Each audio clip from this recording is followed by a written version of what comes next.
de Nelson Rodrigues, o ex-covarde. Entro na redação e o Marcelo Soares de Moura me chama. Começa. Escuta aqui, Nelson, explica esse mistério. Como havia um mistério, sentei.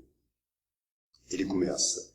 Você, que não escrevia sobre política, por que é que agora só escreve sobre política? Puxa um cigarro, sem pressa de responder. Insiste. Nas suas peças não há uma palavra sobre política. Nos seus romances, nos seus contos, nas suas crônicas, não há uma palavra sobre política. E de repente você começa as suas confissões. É um violino de uma corda só. Seu assunto é só política. Explica. Por quê? Antes de falar, procuro cinzeiro. Não tem.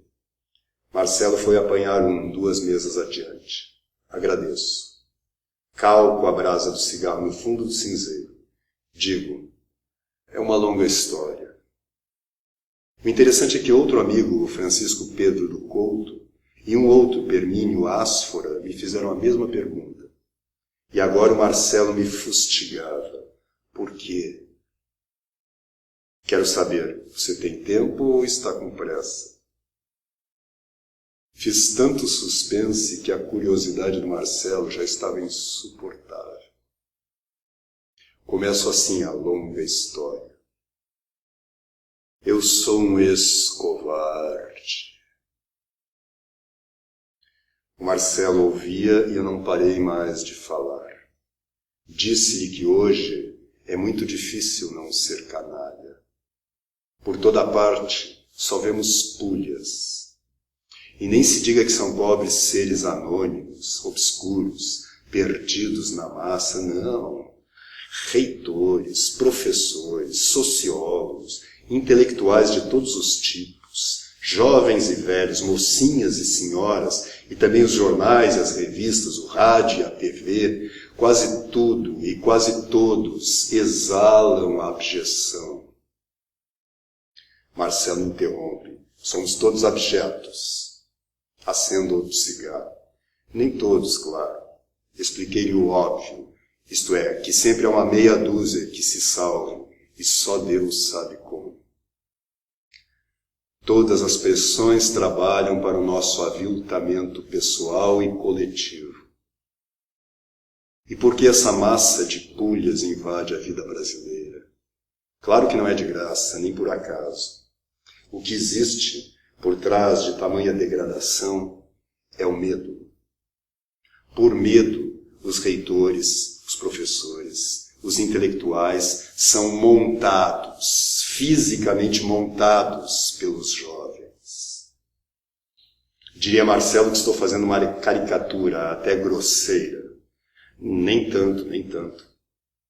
Mas o medo começa nos lares, e dos lares passa para a igreja, e da igreja passa para as universidades, e destas para as redações, e daí para o romance, para o teatro, para o cinema.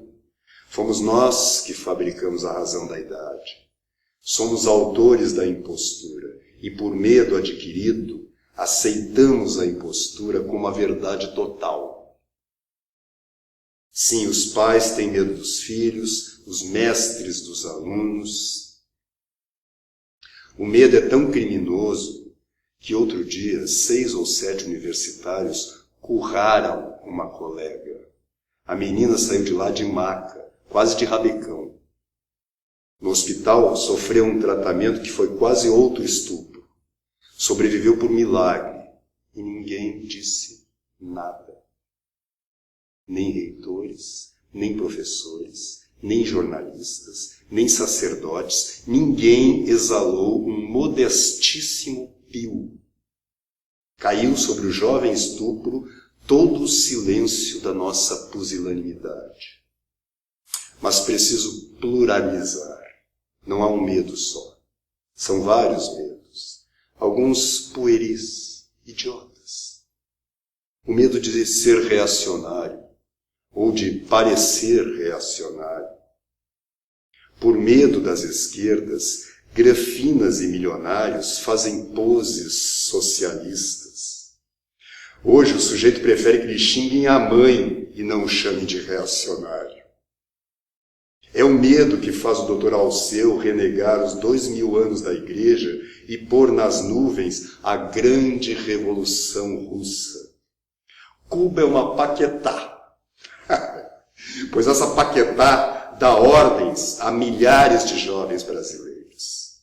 E de repente somos ocupados por vietcongs, cubanos, chineses.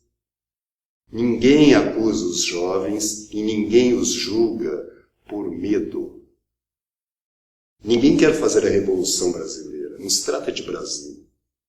Numa das passeatas propunha-se que se fizesse do Brasil o Vietnã. Por que não fazer do Brasil o próprio Brasil?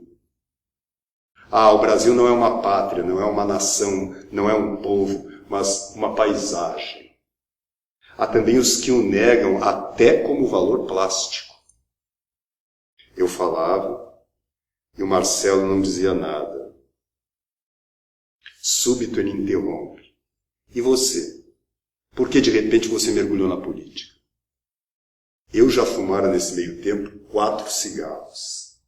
Apanhei mais um. Eu fui por muito tempo um pusilânime, como os reitores, os professores, os intelectuais, os granfinos, etc, etc. Na guerra, ouvi um comunista dizer, antes da invasão da Rússia, Hitler é muito mais revolucionário do que a Inglaterra. E eu, por covardia, não disse nada. Sempre achei que a história da grande revolução, que o Dr. Alceu chama de o maior acontecimento do século XX, sempre achei que essa história era um gigantesco mural de sangue e excremento. Em vida de Stalin, jamais ousei um suspiro contra ele. Por medo, aceitei o pacto germano-soviético. Eu sabia que a Rússia era a anti-pessoa, o anti-homem. Achava que o capitalismo, com todos os seus crimes, ainda é melhor do que o socialismo, e sublinho, do que a experiência concreta do socialismo. Tive medo, ou vários medos, e já não os tenho. Sofri muito na carne e na alma. Primeiro foi em 1929, no dia seguinte ao Natal. Às 14h, ou menos um pouco, vi meu irmão Roberto ser assassinado. Era um pintor de gênio, espécie de Rambo plástico, e de uma qualidade humana sem igual. Morreu errado, ou por outra, morreu porque era filho de Mário Rodrigues. E no velório, sempre que alguém vinha abraçar meu pai soluçava. Essa bala era para mim. Um mês depois, meu pai morria de pura paixão. Mais alguns anos, e meu irmão Jofre morre. Éramos unidos como 2 gêmeos. Durante 15 dias, no sanatório de Correias, ouvi a sua dispneia. E minha irmã, Dorinha. Sua agonia foi leve como a euforia de um anjo. E depois foi meu irmão Mário Filho.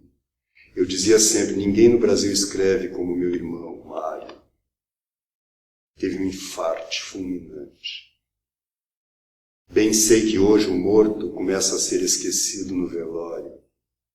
Por desgraça minha, não sou assim.